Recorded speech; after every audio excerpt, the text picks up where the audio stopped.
Police officer finds little girl nearly lifeless, forgotten by her family. While investigating, they discover something that would change everything. Before we dive into our story today, drop a comment below and let us know where you're watching from. We love connecting with our viewers around the world. Now, let's begin this incredible journey together. 5-year-old Ellie's eyes fluttered open to complete silence, the kind of silence that felt wrong, like when you expect music but hear nothing at all. She sat up on the thin blanket she'd been sleeping on, rubbing her sleepy eyes with tiny fists. "Marla," she called out softly, her small voice echoing in the empty space. No answer came back. She stood up, her bare feet touching the cold wooden floor, and looked around the room that had been her whole world. Everything was gone. The old couch where Toby used to play his video games vanished. The kitchen table where she'd eaten her meals standing up disappeared. Even the curtains that used to hang crooked in the windows were nowhere to be seen. Ellie's heart began beating faster as she wandered through the house, calling out names that brought no response. "Dwayne! Toby! Where is everyone?" Her voice grew a little louder with each call, but the empty rooms just swallowed her words. She ran to the front window and pressed her small hands against the cool glass. Outside, she could see tire tracks in the dirt driveway, leading away from the house like two long snakes, disappearing into the distance. A moving truck had been there yesterday, she remembered that much. Big men carrying boxes and furniture, loading everything up while she watched from her spot in the corner. "They're coming back," she whispered to herself, her breath making a small fog circle on the window. "They have to come back for me." But as the minutes ticked by, doubt crept into her young mind like shadows at sunset. She tried the front door, turning the handle with both hands, pushing and pulling with all her strength. Locked tight. She ran to the back door, same thing, every window she could reach was sealed shut, and the higher ones were far too high for someone so small. Panic began to flutter in her chest like a trapped butterfly. She called out louder now. "Hello! Hello! I'm still here. Please come back." But her voice seemed to get lost in the vast emptiness of the house. In the kitchen, she climbed onto the counter to check the cabinets, hoping to find something, anything left behind. Empty. The refrigerator hummed with electricity, but held nothing inside except the smell of bleach. Even the faucet, when she turned it, produced only a few sad drops before running. Completely dry. Ellie slumped down on the kitchen floor, hugging her knees to her chest. Memories began flooding back. Yesterday morning, Marla telling her to stay out of the way while the moving men worked. She remembered being told to sit quietly in the corner, not to ask questions, not to bother anyone. "We'll be back soon, Ellie," Marla had said, though her voice carried that same distant tone it always did. "Just wait here like a good girl." But they hadn't come back. The sun that had been high in the sky yesterday was now streaming through different windows, which meant a whole night had passed. A whole night of her sleeping alone on that thin blanket while her family left. As the horrible truth began to settle in her young mind, Ellie felt her eyes fill with tears. She wasn't sure why they had left her, but the empty house around her told a story she was only beginning to understand. She curled up in the corner where the kitchen met the hallway, pulling her thin sweater tight around her shoulders, and whispered to the empty rooms, "Please come back. I promise I'll be even better. I promise I won't make any mistakes." But the only answer was the echo of her own voice bouncing off bare walls in a house that had become her prison. As Ellie wandered through the empty rooms, her footsteps echoing like whispers, memories began flooding back like pages from a picture book she couldn't close. She found herself standing in what used to be the kitchen, and suddenly she could see it all again, the way it was just yesterday morning. The tall counters that seemed like mountains to her small frame, the sink she could barely reach even standing on her special wooden stool. Every morning for as long as she could remember, she would wake up before everyone else, not because she wanted to, but because that's what was expected. "Early bird catches the worm, Ellie," Marla would always say, though Ellie never understood what that meant. In her mind, She could see herself climbing onto that wobbly stool, her tiny hands gripping the edge of the counter as she reached for the breakfast dishes. Toby's cereal bowl, the blue one with the cartoon superhero, Dwayne's coffee mug, the heavy white one with a chip on the handle, Marla's plate, always the prettiest one with tiny flowers painted around the rim. She remembered how her arms would ache from stretching so high, how sometimes she'd have to make 3 trips to carry everything because her hands were too small. But she never complained. Good girls didn't complain. "You need to earn your keep, little one," Marla would say. Not unkindly, but not warmly either. Everyone in this house has a job to do. Ellie's job was everything the others didn't want to do. Making beds with sheets that were too heavy for her to lift properly, sweeping floors with a broom twice her height, folding laundry on the living room floor because she couldn't reach the folding table. She remembered Toby, 16 and always busy with his phone, walking right past her as if she were invisible. Sometimes she would say, "Good morning," in her small, hopeful voice, but he would just step around her like she was a piece of furniture he had to navigate around. "Toby," she had asked once, tugging gently on his sleeve, "Want to see the picture I drew?" He had looked down at her with those cold eyes and said, "I'm busy, kid. Find something else to do." Then he'd walked away, leaving her standing there with her crayon drawing of a family holding hands. A drawing she'd worked on all afternoon, Dwayne was I. Different, but not better. He would pat her head sometimes like you might pat a dog and say things like, "Keep up the good work, kiddo." But his eyes always looked past her, never really seeing her. The hardest memories were of the meals. Standing beside the kitchen table while the 3 of them sat and ate together, talking about their days, making plans, sharing jokes. She would stand there quietly, waiting for permission to clean up their dishes, her own stomach rumbling as the smell of food filled the air. "You ate earlier," Marla would say if anyone asked, though Ellie couldn't remember when that was supposed to be. Sometimes there would be leftover scraps on the plates, a piece of bread crust, some vegetables that had grown cold, and Marla would scrape these into a small bowl for her. "Waste not, want not," Marla would say with that same distant smile. "You should be grateful for what you get." And Ellie was grateful. She thought that's how families worked. She thought all little girls had to prove they deserved their place at the table, literally and figuratively. Now, standing in the empty kitchen, Ellie could almost hear the echo of their voices, the clinking of forks against plates, the comfortable chatter of people who belonged together. But she had never been part of that warmth. She had always been on the outside, looking in through invisible glass. The strangest part was that she had been trying so hard to be perfect. If she could just clean better, work faster, be quieter, surely they would love her the way families were supposed to love each other. She had seen it on the television shows that played in the background while she worked.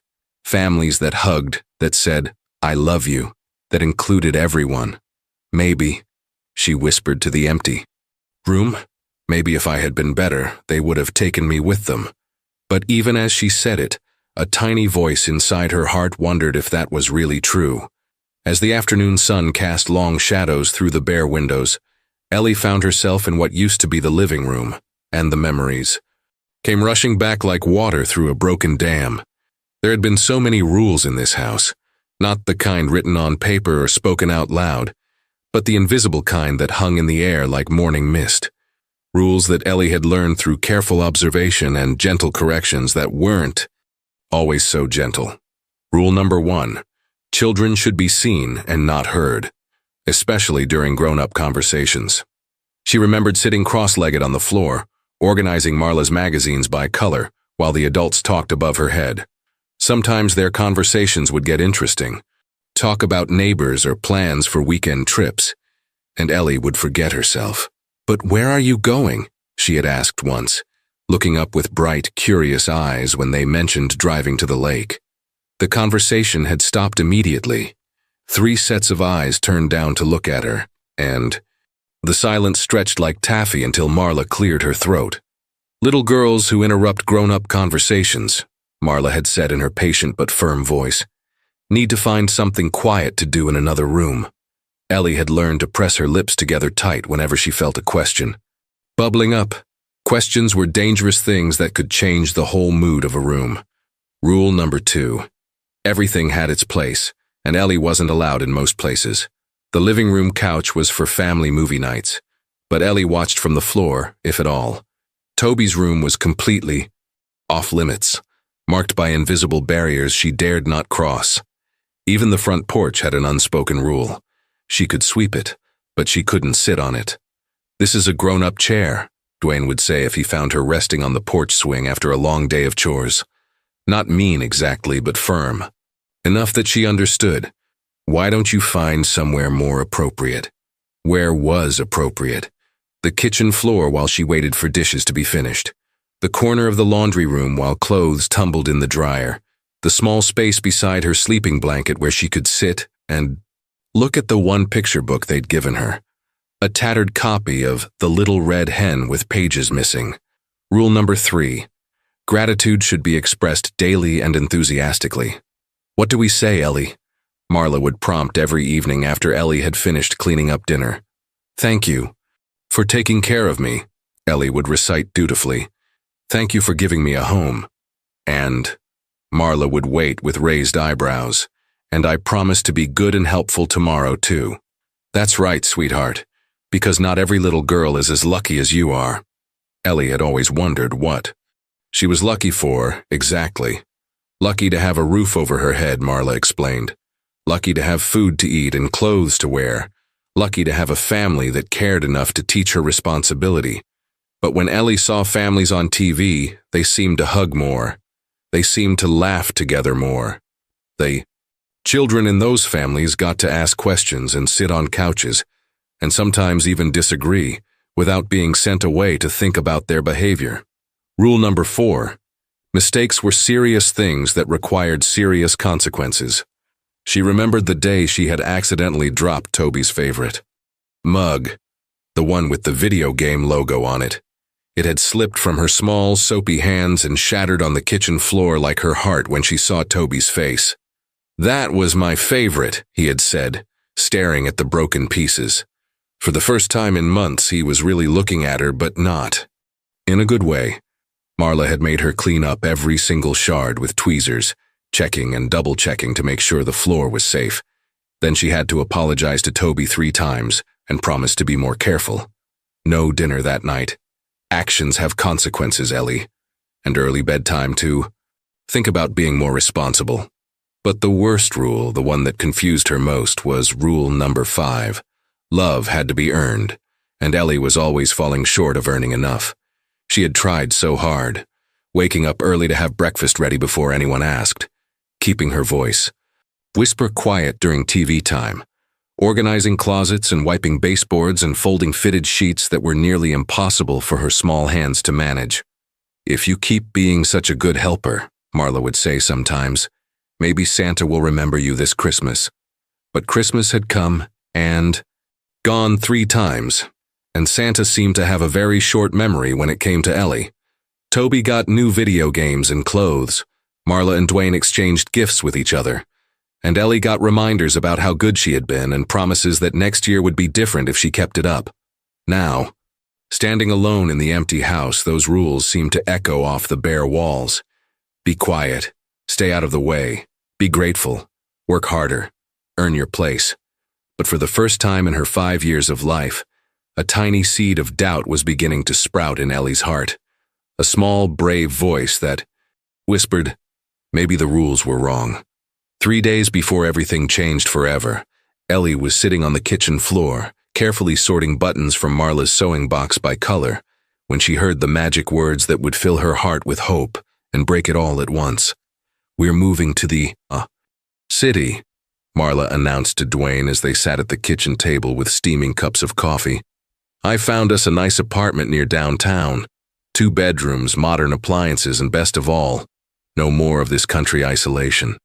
Ellie's small hands froze over the pile of blue buttons. Moving, her heart began to flutter like butterfly wings. She had never been anywhere except this house and the small yard around it. The city sounded like a magical place from the storybooks she sometimes glimpsed when Marla left them open on the counter. "When do we leave?" Dwayne asked, and Ellie could hear the excitement in his voice too. "Next week. I've already put down the deposit. Toby's going to love being closer to that gaming center he's always talking about." From the living room came Toby's voice, suddenly interested. "Really? We're actually leaving this boring place?" Ellie's imagination began to soar like a bird finally released from a cage. The city. Maybe there would be other children there. Maybe she could go to school like the kids she saw on television, carrying colorful backpacks and sitting at real desks. Maybe there would be a playground with swings and slides, or a library with more books than she could count. She pictured herself walking down busy sidewalks, holding Marla's hand, looking in store windows filled with toys and pretty dresses. Maybe in the city she would fit in better. Maybe the rules would be different. Maybe she could finally become the kind of daughter that deserved to sit at the dinner table. "What about my room?" Ellie asked quietly from her spot on the floor, her voice barely above a whisper. "Will I have a real bed in the new place?" The conversation at the table stopped abruptly. Marla and Dwayne exchanged a look that Ellie couldn't quite read, something that passed between them like a secret message. "We'll figure out the sleeping arrangements later, sweetheart," Marla said in that voice she used when she didn't want to explain something. "For now, why don't you help me start packing? There's so much to organize." For the next 3 days, Ellie threw herself into packing with an energy she'd never felt before. Every box she filled was a step closer to her new life. Every item wrapped in newspaper was another piece of the old, lonely existence that she was leaving behind. She carefully packed Toby's video games, imagining him teaching her to play them in their new home. She wrapped Marla's picture frames, dreaming of new photos they might take together in the city, maybe even with Ellie in them. She folded Dwayne's work clothes, hoping he might finally have time to talk to her when he wasn't so tired from maintaining this big, old house. "Maybe in the city," she whispered to herself as she taped up another box. "I'll get to go to school and learn to read better. Maybe I'll make a friend." The idea of having a friend was almost too wonderful to imagine. Someone her own age who might want to play with. Her who might laugh at her jokes, who might think she was interesting enough to spend time with. She had practiced conversations in her head, planning what she would say to the first child who talked to her. On the second day of packing, she overheard Marla on the phone with someone about the apartment. "Yes, it's perfect for our family," Marla was saying. "My husband, my son, and myself. We're looking forward to a fresh start." Ellie noticed that Marla hadn't mentioned her, but she pushed the worry away. Maybe it was just easier to explain later. Maybe there were complicated adult reasons for not mentioning her right away. She was probably just overthinking things like she always did. On the final night in the old house, Ellie lay on her thin blanket and stared at the ceiling, too excited to sleep. Tomorrow, everything would be different. Tomorrow, she would wake up and begin the adventure she'd been dreaming about her entire life. "Thank you," she whispered to the dark room, practicing the gratitude that Marla always expected. "Thank you for taking me with you to start over." But even as she said the words, a tiny voice in the back of her mind wondered why her few belongings were still sitting in the corner, unpacked. Why no one had asked her to choose which stuffed animal to bring or which clothes she wanted to wear on moving day. She pushed those thoughts away and focused on her dreams instead. In just a few hours, she would be leaving this house forever, beginning a new chapter where maybe, just maybe, she would finally belong. How could she have known that when morning came, she would indeed be starting over, but in a way more terrifying and alone than her young mind could ever have imagined? The morning of the move arrived with golden sunlight streaming through the windows, and Ellie woke up with butterflies dancing in her stomach. Today was the day. She could hear the rumble of the moving truck pulling into the driveway, followed by the heavy footsteps of the moving crew on the front porch. "Ellie," Marla called from the kitchen, her voice carrying a strange tone that Ellie couldn't quite identify. "Come help me with the last-minute things." Ellie practically bounced out of bed, smoothing down her hair and straightening her clothes. She wanted to look nice for the move, presentable for their new neighbors who might become her friends. In the kitchen, She found Marla packing the very last items into a small box: salt and pepper shakers, a few spoons, things that had been forgotten until now. "Can I help carry boxes to the truck?" Ellie asked eagerly, standing on her tiptoes to peek out the window at the large moving vehicle. "Actually," Marla said, not quite meeting Ellie's eyes, "I need you to do something very important for me. You see that closet under the stairs? I need you to go in there and look for a small wooden box. It has some important papers we can't forget." Ellie nodded enthusiastically. Finally, a job that felt important. She practically skipped to the small closet under the staircase, a cramped space filled with old coats and forgotten household items. "It's really dark in here," she called back to Marla. "I can't see very well." "Just feel around on the back shelf," Marla replied. "Take your time. It's very important that you find it." Ellie crawled deeper into the closet, pushing aside winter coats and reaching toward the back wall. Outside, she could hear the moving men talking loudly, the sound of furniture being loaded. Toby giving directions about his video game setup. "I don't think there's a box back here," she called out, but her voice was muffled by the coats around her. Then she heard it, a sound that made her heart skip a beat. The closet door had just clicked shut behind her. "Marla," she called, turning around and pushing on the door. It didn't budge. "Marla, I'm stuck." She pushed harder, using both hands, but the door seemed to be held shut from the outside. Panic began to creep into her voice. "Help, I'm locked in, this isn't funny." She banged on the door with her small fists, the sound echoing in the tiny space. From outside the closet she could hear voices, but they seemed farther away now. Were they in the living room? Were they still loading the truck? "Help!" she shouted as loud as she could. "I'm in the closet! Help me!" But the voices continued their distant conversation, and she began to realize with growing horror that no one was coming to let her out. Through the thin walls, she could hear Dwayne talking to someone. "Yeah, we're taking everything. Fresh start, you know. Sometimes you have to leave the past behind." "Marla!"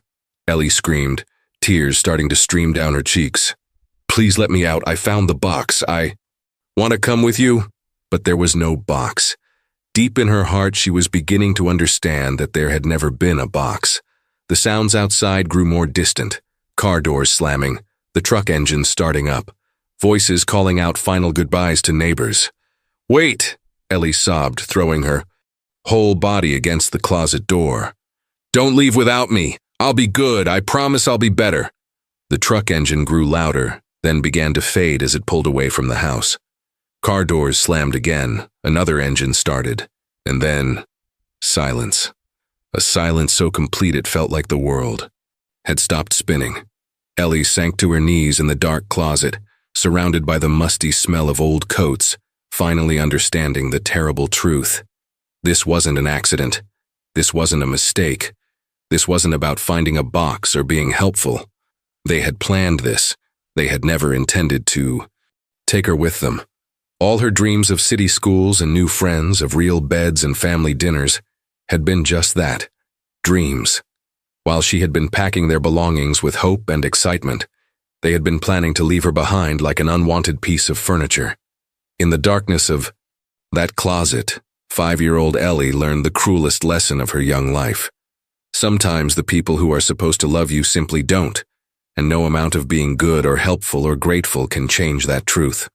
But what she didn't know, what she couldn't possibly imagine as she cried alone in the dark space, was that this terrible day would eventually lead her to discover who she really was, and to find the real family she was meant to have. Hours passed in the suffocating darkness of the closet before Ellie finally managed to push the door open. Her small hands were scraped raw from clawing at the wood, and her voice was hoarse from calling for help that never came. She stumbled out into the empty house, blinking in the afternoon sunlight that streamed through bare windows. Every room she entered confirmed what her heart already knew. They were really gone. Not a stick of furniture remained, not a forgotten toy, not even a note explaining why. Wandering through the hollow rooms like a ghost, Ellie found herself in what used to be Toby's bedroom. Something glinted in the corner where his desk used to be. A small, forgotten object that had somehow escaped the moving crew's attention. It was a snow globe, one she'd never seen before. Inside the glass sphere, a tiny house sat surrounded by swirling artificial snow, and when she shook it, the flakes danced like magic. But holding it triggered something strange in her mind, a flash of memory that didn't quite fit. With everything she knew about her life, she saw herself, much smaller, maybe 2 or 3 years old, reaching chubby baby hands toward a snow globe just like this one. But in this memory, the hands holding it weren't Marla's rough, work-worn fingers. These hands were soft and gentle, with painted fingernails and a delicate gold bracelet that caught the light. "Look, my little princess," a warm voice said in her memory, though the voice was fuzzy like a radio that wasn't quite tuned to the right station. "See how the snow dances just for you?" Ellie shook her head, confused. She had never been called princess by anyone in this house.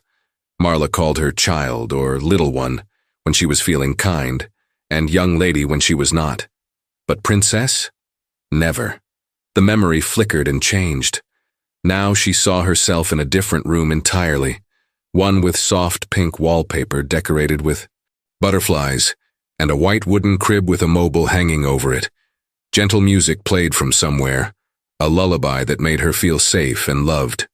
A woman with golden hair was singing softly, rocking back and forth in a chair that creaked pleasantly with each movement.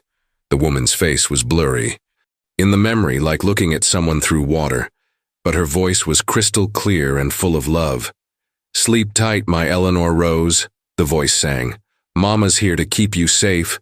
Dream of dancing butterflies and sunny days." Eleanor Rose? But her name was Ellie, wasn't it? Everyone had always called her Ellie, short for what? She realized with a shock that no one had ever told her what Ellie was short for. She had just always been Ellie, like it was her complete name.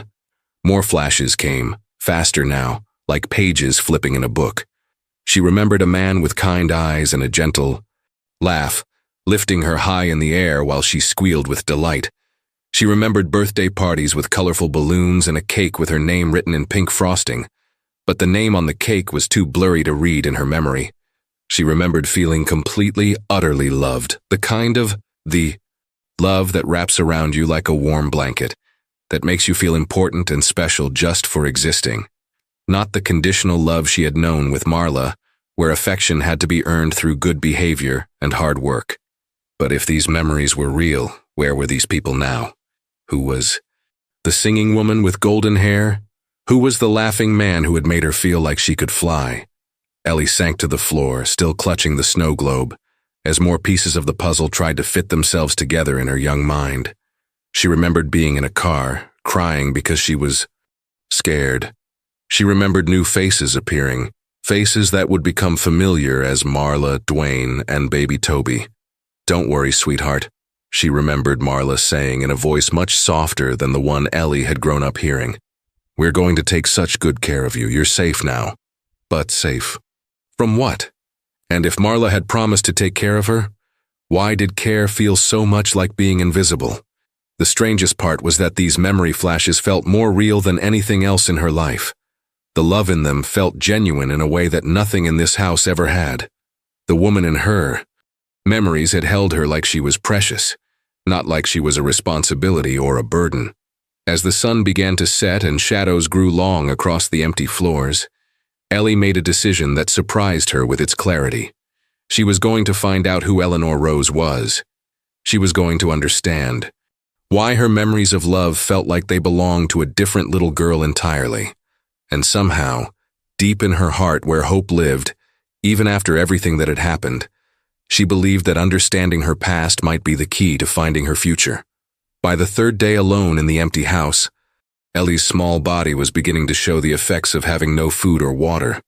Her lips felt dry and cracked, like autumn leaves, and her tummy made rumbling sounds that echoed in the silent rooms. She had searched every corner of the house multiple times, hoping to find something, anything, that the moving crew might have overlooked. In the kitchen, she discovered that one of the faucets had a tiny drip, and she positioned herself underneath it like a baby bird waiting for raindrops, catching each precious drop on her tongue. 1 drop, 2 drops, 3 drops, she counted aloud, her voice sounding strange and scratchy in the empty space. Talking to herself had become a comfort, a way to fill the terrible silence that seemed to press against her ears. The hunger was harder to ignore than the thirst. It started as a hollow feeling, like her stomach was an empty cave, but gradually grew into something that made her feel weak and shaky. She found herself thinking about food constantly. The smell of Marla's pancakes on Sunday mornings, the leftover soup she sometimes got to finish, even the dry crackers that were her usual snack. In desperation, she tried eating some grass from the yard, but it tasted bitter and made her feel sick. She found a few berries on a bush outside the kitchen window, but they were hard and sour, and she wasn't sure if they were safe to eat. As her strength began to fade, simple tasks became enormous challenges. Walking from room to room, required rest breaks. Climbing the stairs to check the upstairs rooms left her breathing hard and dizzy. Even crying took energy she wasn't sure she could spare.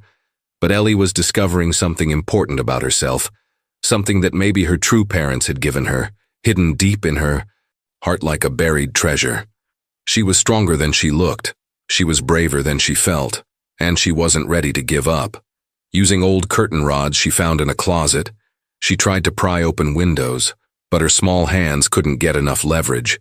She attempted to unscrew door hinges with a butter knife she'd discovered under the kitchen sink, but the screws were too tight and rusty. Then she remembered something from a movie she'd once glimpsed on the television. People breaking glass with rocks to escape from cars. Maybe, if she could find something heavy enough. In the basement, she discovered an old toolbox that the movers had somehow missed. Her heart leaped with hope until she tried to lift the hammer inside. It was almost as heavy as she was, and she could barely drag it up the stairs. But she didn't give up. One step at a time, rest after rest, she managed to get it to the living room.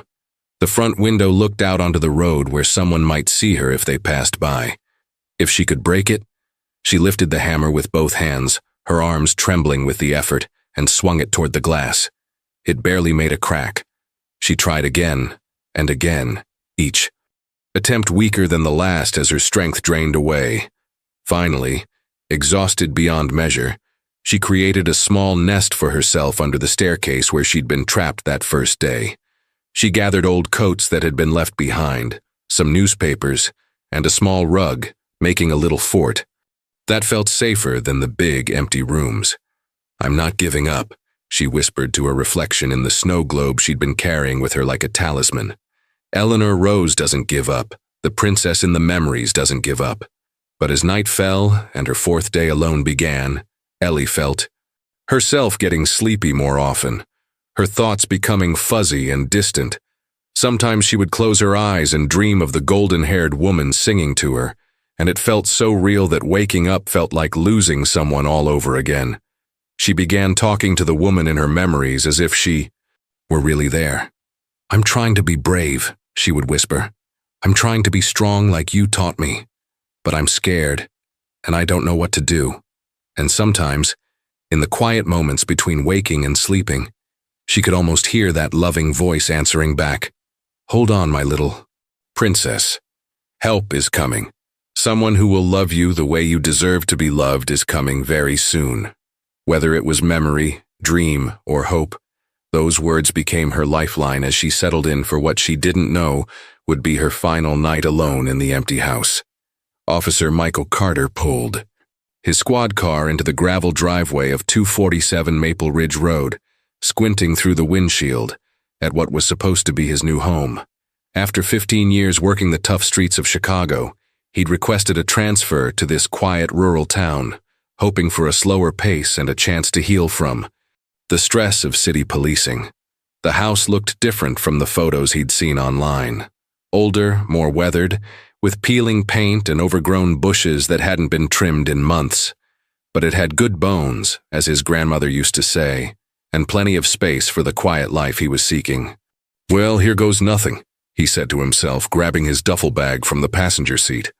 The real estate agent had left the keys under a flower pot by the front door, along with a note apologizing for not being able to meet him in person. As Michael walked toward the house, his trained eye noticed things that seemed off. Fresh scratches around the lock as if it had been changed recently. Tire tracks in the dirt that looked like they came from a large truck. Small gouges in the door frame that could have been from furniture being moved hastily. He unlocked the front door and stepped inside, immediately noticing how the sound of his footsteps echoed differently than expected. The house was completely empty, not just of furniture but of the small details that made a space feel lived in. No forgotten coat hangers in closets, no dust outlines where pictures had hung on walls, no scuff marks on baseboards from years of family life. Strange, he murmured, setting down his bag and walking through the rooms. The real estate listing had mentioned that the previous owners had moved out recently, but this felt more like a house that had been stripped clean rather than simply vacated. In the kitchen, he noticed that one of the faucets was dripping steadily, creating a small puddle on the counter. He made a mental note to fix that later, then continued his exploration. That's when he heard it, a sound so faint he almost missed it, a soft shuffling, like fabric brushing, against wood, coming from somewhere deeper in the house. Michael froze, his hand instinctively moving to his service weapon.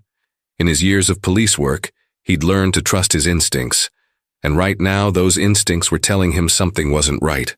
The sound came again, followed by what might have been a very quiet whimper. Moving carefully and silently, Michael followed the sound toward the area under the main staircase. As he got closer, he could hear it more clearly. Definitely the sound of someone trying very hard not to be noticed. "Hello?" he called out gently, not wanting to frighten whoever might be hiding. "This is Officer Carter. Is someone there?" The sound stopped completely, as if whoever was there was holding their breath. Michael knelt down and looked under the staircase. In the shadows, surrounded by old coats and newspapers, he could make out the small shape of a child. His heart immediately began racing as his training kicked in. "Hey there," he said in the softest voice he could manage, the same tone he'd used countless times to calm frightened children during domestic calls. "I'm not going to hurt you. My name is Michael. Can you tell me your name?" The small figure shifted slightly, and he caught a glimpse of enormous eyes in a thin, pale face. "Please don't be mad," came a whisper so quiet he had to strain to hear it. "I didn't break anything. I was trying to be good." Michael felt his chest tighten with emotion. This child, a little girl he could see now, was clearly in serious trouble. She looked dehydrated and weak and seemed to be wearing the same clothes for several days. "Sweetheart, I'm not mad at you," he said, slowly reaching his hand toward her. "You're not in trouble, but I think you might need some help. Are you hurt?" The little girl shook her head, but Michael could see that she was trembling. "Are you thirsty? Hungry?" he asked, and this time she nodded, her eyes filling with tears. Without hesitation, Michael ran back to his car and grabbed the bottle of water and granola bars he always kept in his emergency kit. When he returned, the child was still huddled under the stairs, clutching something small and shiny in her hands. "Here," he said gently, opening the water bottle and offering it to her. "Small sips at first, okay?" As she drank gratefully, Michael's mind was already racing ahead to what needed to happen next. Medical attention, child services, an investigation into how this little girl had ended up alone in an empty house. But for now, his only focus was on the frightened child in front of him, and making sure she knew that finally, after what had clearly been a terrible ordeal, she was safe. The ambulance ride to the hospital was the first time in Ellie's life that she remembered being the center of so much caring attention. The paramedic, a kind woman named Sarah, spoke to her in soft, reassuring tones while checking her vital signs. "You're going to be just fine, sweetheart," Sarah said, wrapping a warm blanket around Ellie's small shoulders. "We're taking you somewhere safe where the doctors can make sure you're healthy." Michael rode in the front of the ambulance, occasionally turning to give Ellie encouraging smiles. Something about his calm presence made her feel safer than she had in days. He had gentle eyes, the kind that reminded her of the fuzzy memories of the laughing man who used to lift her high in the air. At the hospital, a team of medical professionals took over Ellie's care with practiced efficiency. Dr. Martinez, a pediatrician with a warm smile and colorful stethoscope, examined her carefully while explaining everything she was doing. "I'm just going to listen to your heart, Ellie. It might be a little cold," she said, placing the stethoscope gently on Ellie's chest. "Wow, you have a very strong heartbeat. That tells me you're a very brave little girl." While the medical team worked, Michael stayed close by, having somehow convinced the staff that his presence was helping keep Ellie calm. And it was true. Every time Ellie felt scared or overwhelmed, she would look over at Michael sitting in the corner chair, and his reassuring nod would help her feel grounded. "Officer Carter," Dr. Martinez said quietly during a moment when Ellie was distracted by a nurse showing her how to work the bed's controls. "This child shows signs of prolonged malnutrition and dehydration. This wasn't just a few days without food. Someone has been neglecting her basic needs for a long time." Michael's jaw tightened, but he kept his voice level. "How long are we talking about?" "Months, possibly years.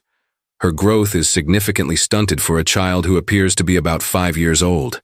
We'll need to run more tests, but my initial assessment suggests chronic neglect." When the medical examination was complete, Michael pulled a chair close to Ellie's hospital bed. She was looking much better already. The IV fluids had brought color back to her cheeks, and a warm meal had put a spark back in her eyes. "Ellie," he said, gently, "I need to ask you some questions, okay? Just so I can understand what happened to you." She nodded, though her grip tightened on the stuffed bear a nurse had given her. "Can you tell me about the people you were living with? Marla, Dwayne, and Toby?" "They're my family," Ellie said. Automatically, the response she'd been taught to give. But then she hesitated as if tasting the words and finding them strange. "At least, I thought they were." "What do you mean by that, sweetheart?" "I've been remembering things," Ellie said slowly, her voice gaining confidence. "Different things. About a lady who used to sing to me and a man who called me princess. But those memories feel like they happened to someone else. Someone named Eleanor Rose." Michael's eyebrows rose with interest. "Eleanor Rose? That's a beautiful name. Do you think that might be your real name?" "I don't." "No," Ellie whispered. "Everything is all mixed up in my head, but the memories with Eleanor Rose feel warmer, like being hugged from the inside. Can you tell me what Marla, Dwayne, and Toby were like? How did they treat you?" Ellie was quiet for a long moment, considering her words carefully. "They gave me jobs to do," she finally said. "Lots of jobs, cleaning and organizing and staying quiet. They said I needed to earn my place in the family." "And did you feel loved by them?" Michael asked gently. The question seemed to surprise Ellie. She tilted her head as if the concept of feeling loved was something she'd never considered before. "I felt useful," she said eventually. "Like maybe if I worked really hard and was really good, they might start to love me someday. But they never did. And then they left without me." Michael felt a surge of protective anger toward the people who had done this to such a sweet, innocent child. But he kept his voice calm and reassuring. "Ellie, I want you to know something very important. You don't have to earn love. Real love, the kind you deserve, is given freely, just because you exist. Just because you're you." Ellie's eyes filled with tears, but they seemed to be tears of relief rather than sadness. "Really?" she asked in a small voice. "Really," Michael said firmly. "And I promise you, we're going to figure out who Eleanor Rose is, and we're going to make sure you're never left alone again." The next morning, while Ellie rested comfortably in her hospital bed, Michael drove back to the house on Maple Ridge Road with a newfound sense of purpose. Something about Ellie's story didn't add up, and his detective instincts were telling him there was much more to discover. Walking through the empty rooms in daylight, he noticed details he'd missed during yesterday's rescue. The house had expensive architectural features, crown molding, hardwood floors, built-in bookcases that suggested it had once been owned by people with considerable wealth. But why would wealthy people live so far out in the countryside? And why would they abandon such a valuable property? Michael began examining the house more systematically, looking for clues about its previous occupants. In the master bedroom, He noticed that the closet had custom-built shelving, the kind installed by professional organizers. Clearly, this hadn't always been the simple country home it appeared to be now. It was in the basement that his investigation took an unexpected turn. The basement was larger than he'd expected, with finished walls and what appeared to be a recreational area. But as he examined the space more carefully, he noticed something odd about the far wall. The paneling didn't quite match the rest of the room, and when he knocked on it, it sounded hollow. Using a flashlight app on his phone, Michael examined the wall more closely and found a small gap between two panels. When he pressed against it, a section of the wall swung inward like a hidden door. "What do we have here?" he murmured, stepping into a secret room that took his breath away. The hidden space was filled with items that were clearly valuable. Antique furniture covered in protective cloths, paintings wrapped in museum-quality materials, and several filing cabinets that appeared to contain important documents.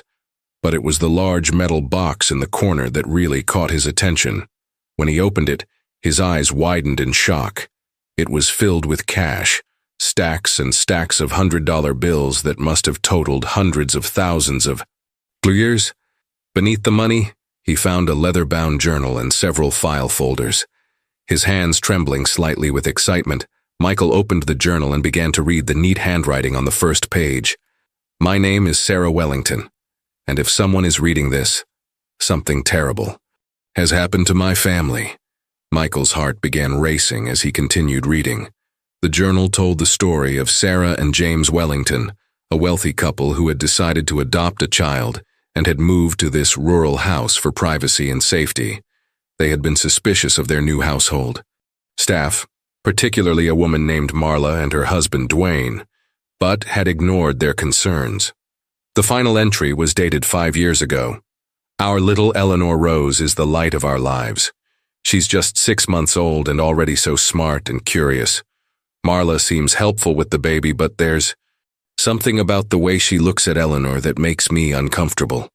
James thinks I'm being paranoid, but a mother's instinct is rarely wrong. If something happens to us, I hope someone finds this journal and protects our daughter." Michael sat back on his heels, pieces of the puzzle clicking into place. Eleanor Rose, Ellie. The memories of being loved, of being called princess. This explained everything. He quickly photographed several pages of the journal with his phone, then gathered the most important documents. This wasn't just a case of child abandonment. This was potentially kidnapping, fraud, and possibly much worse. His phone buzzed with a text from the hospital. "Ellie is asking for you. When will you be back?" Michael smiled, tucking the journal under his arm. He couldn't wait to tell Ellie that he had found the first pieces of her real story, and that Eleanor Rose was definitely real. When Michael returned to the hospital, he found Ellie sitting up in bed, looking much stronger after a full day of medical care and proper nutrition. Her eyes lit up when she saw him, and she reached out her small arms for a hug that made his heart melt. "I was hoping you'd come back," she said, settling back against her pillows. "The nurses are really nice, but I missed you." Michael pulled his chair close to her bed, the journal and documents tucked safely in a folder beside him. "Ellie, I have some very important things to tell you. Some wonderful things that I discovered at the house." Her eyes grew wide with curiosity. "What kind of things?" "First, I want to show you something," Michael said, pulling out his phone and scrolling to a photo he'd taken in the secret room. "Do you recognize this?" On the screen was a picture of a woman with golden hair, holding a baby in a room with pink butterfly wallpaper. It was a professional family portrait, clearly taken in happier times. Ellie gasped, her small hand flying to her mouth. "That's her. That's the singing lady from my memories. And look, the butterflies on the wall just like I remembered." "Ellie," Michael said gently, "this woman's name was Sarah Wellington, and the baby she's holding, that baby is you. Your real name is Eleanor Rose Wellington." Tears of joy began streaming down Ellie's cheeks. So the memories were real.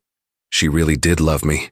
She loved you so much, Michael confirmed, opening the journal to a page he had bookmarked. Listen to this. Eleanor Rose laughed for the first time today, and it was the most beautiful sound in the world.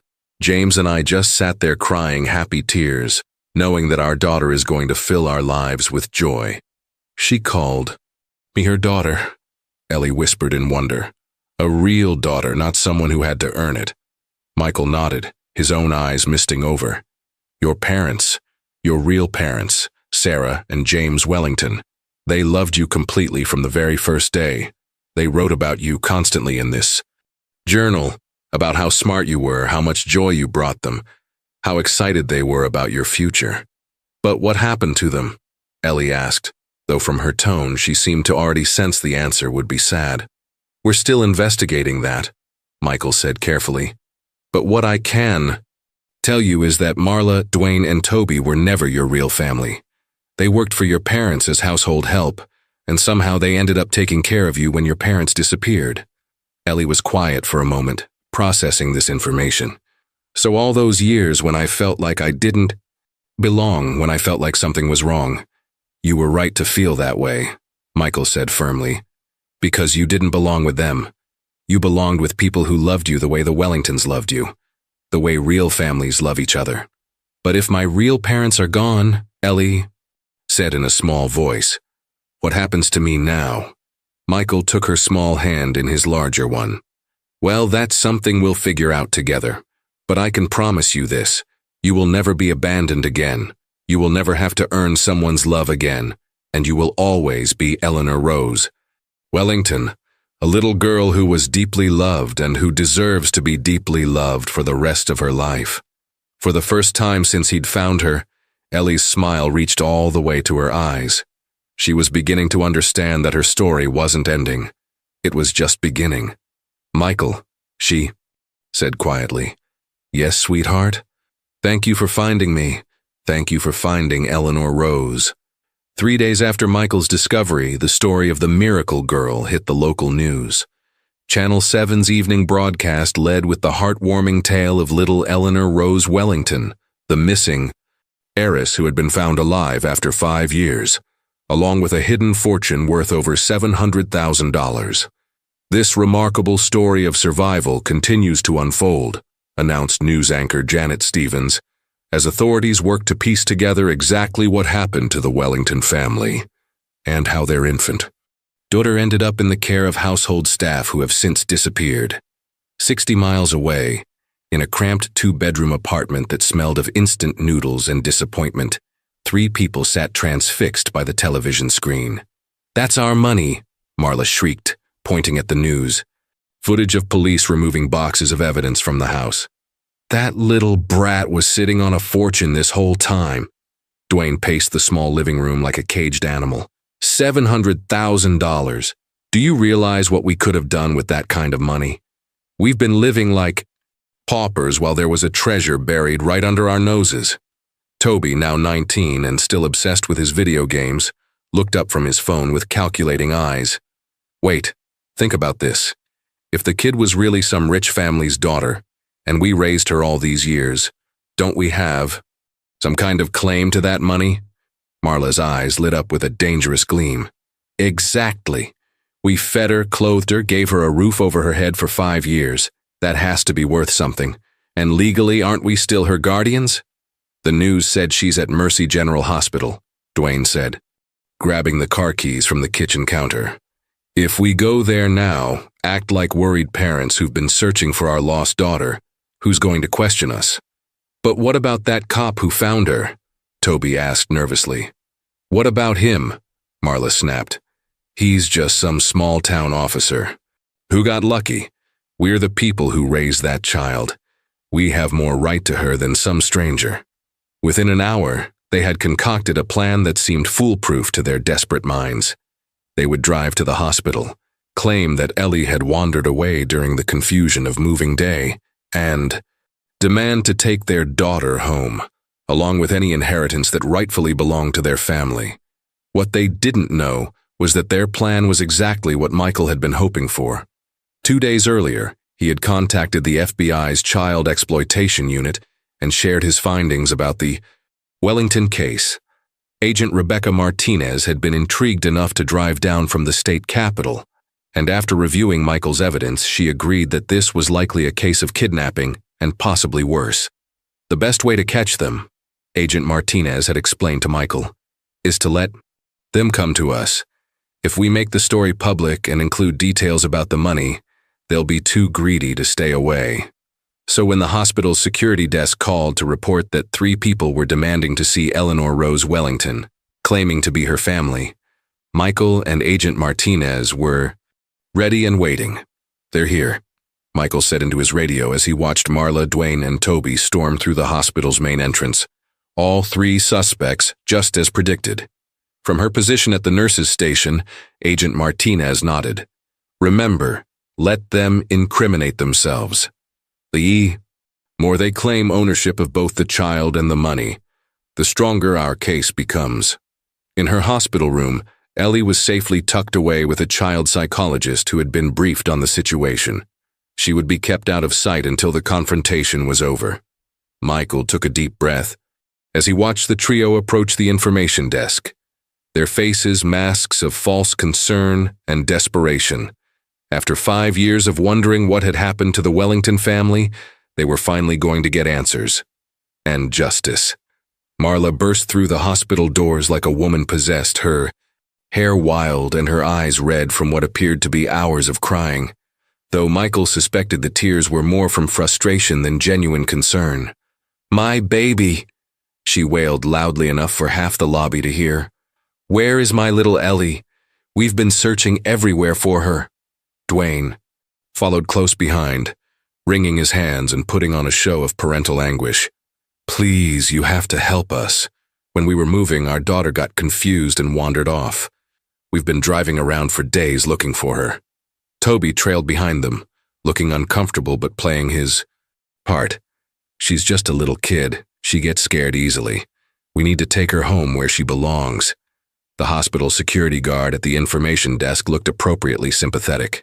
"Let me get someone to help you folks. What's the child's name?" "Eleanor Wellington," Marla said quickly. "I mean Ellie. We call her Ellie. She's been on the news, and the little girl who was found in that empty house." From his position near the elevator bank, Michael watched the performance with a mixture of disgust and professional interest. These people were good actors when they needed to be. "I'm Officer Carter," Michael said, approaching the group with measured steps. "I'm the one who found your daughter." Marla immediately rushed toward him, grasping his arm with both hands. "Oh, thank goodness. Thank you so much for finding our baby. We were so worried. Where is she? Can we see her Can we see her?" "Now?" "Of course," Michael said calmly. "But first I need to verify a few details with you. Standard procedure for child welfare cases." Dwayne stepped forward impatiently.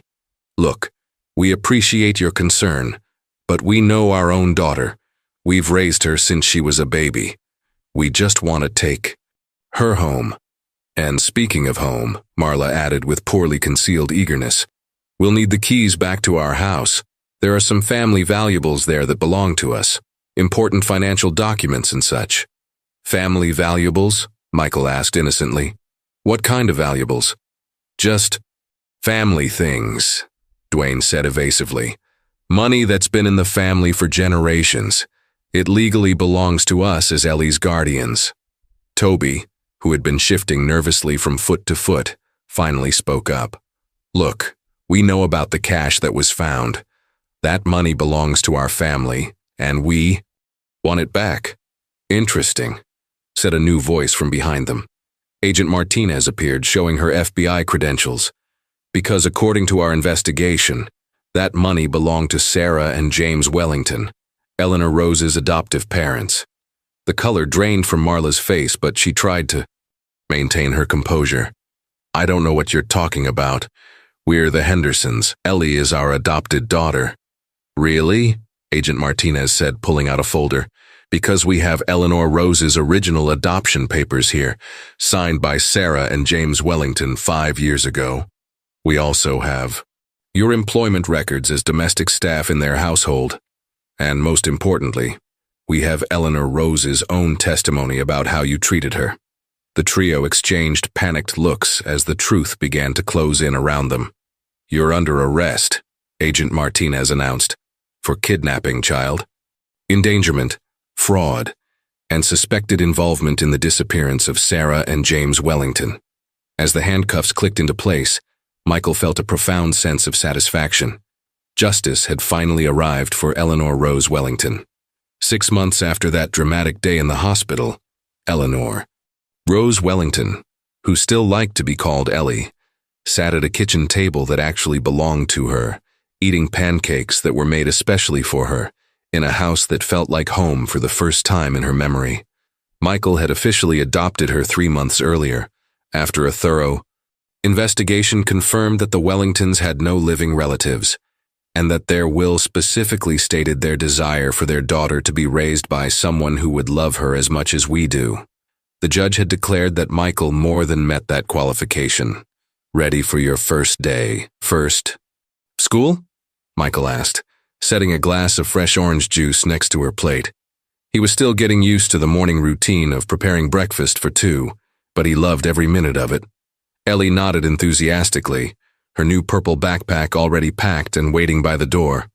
After psychological evaluation, it had been determined that despite her unconventional early years, she was remarkably intelligent and emotionally resilient.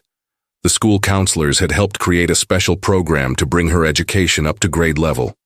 "I'm a little nervous," she admitted, taking a bite of pancake. "What if the other kids think I'm weird? Then they'll be missing out on knowing an amazing, brave, smart little girl," Michael said firmly. "But I have a feeling you're going to make lots of friends. You have a gift for making people feel comfortable around you." It was true. In the months since her rescue, Ellie had blossomed in ways that amazed everyone who met her. The quiet, frightened child who had been found hiding under the stairs had transformed into a confident, curious 6-year-old who asked thoughtful questions and offered help to anyone who needed it.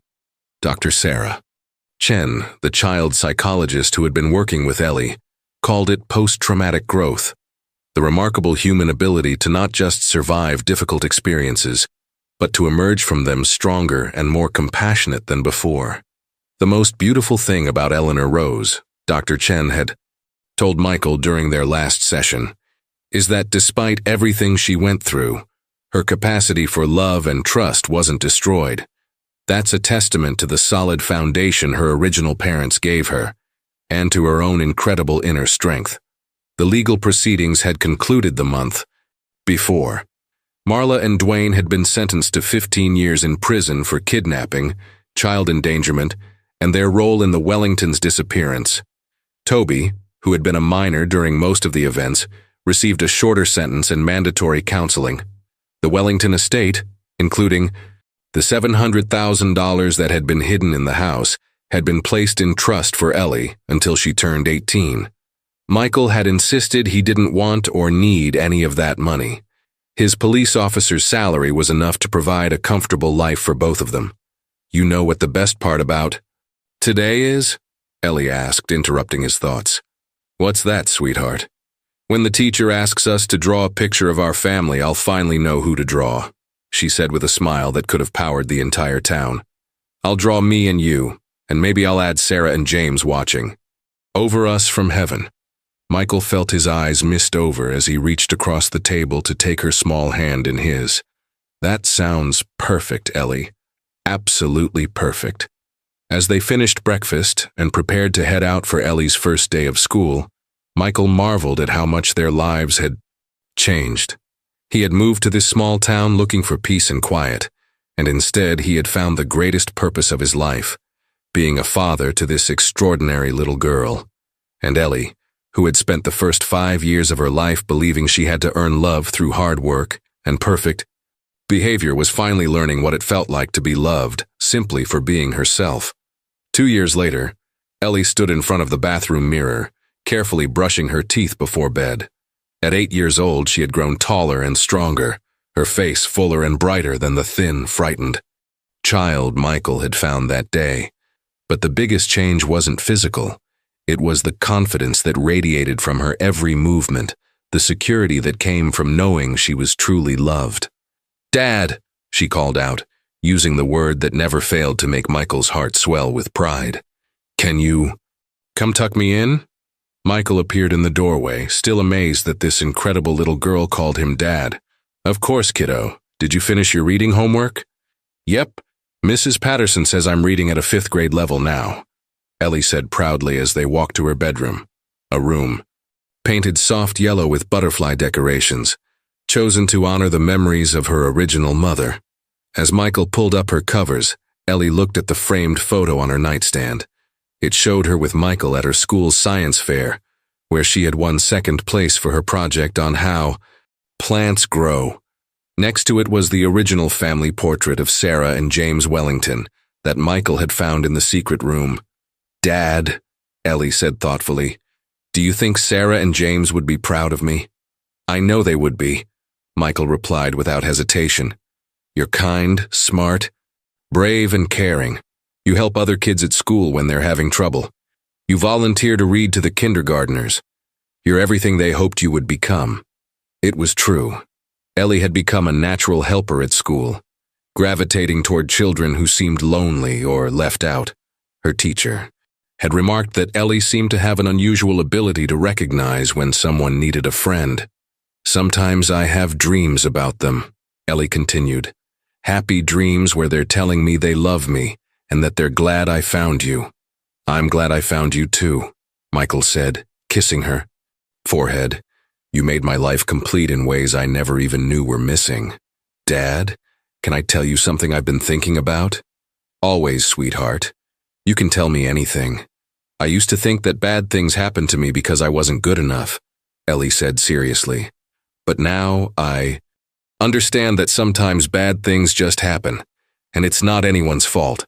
And sometimes, even when really bad things happen, they can lead to really good things too. Michael marveled at the wisdom in her words. That's very smart, Ellie. What made you think about that? Well, if Marla and Dwayne hadn't left me in that house, you never would have found me. And if you hadn't found me, I wouldn't have my real dad now. So even though it was scary and sad, it brought us together. You're absolutely right, Michael said, his voice thick with emotion. Sometimes the most difficult journeys lead us exactly where we're supposed to be. As he turned off her bedside lamp, Ellie caught his hand. Dad, promise me something? Anything. Promise you'll never leave me. Promise this is forever. Eleanor Rose Wellington Carter, Michael said solemnly, using her full legal name. I promise you. This is forever. You are my daughter and I am your dad, and nothing in this world will ever change that. With a contented sigh, Ellie settled into her pillow. I love you, Dad. I love you too, sweetheart. Sweet dreams. As Michael quietly closed her door, he reflected on how dramatically their lives had changed. The frightened little girl who had once believed she had to earn love through servitude had become a confident child who understood her own worth. And he, a lonely police officer looking for a quiet place to heal, had discovered that his true calling was being a father. The house on Maple Ridge Road had been sold, with the proceeds added to Ellie's trust fund. But more importantly, all its secrets had been revealed, all its pain had been healed, and the love that had once filled its rooms lived on in the heart of a little girl who finally knew she was home.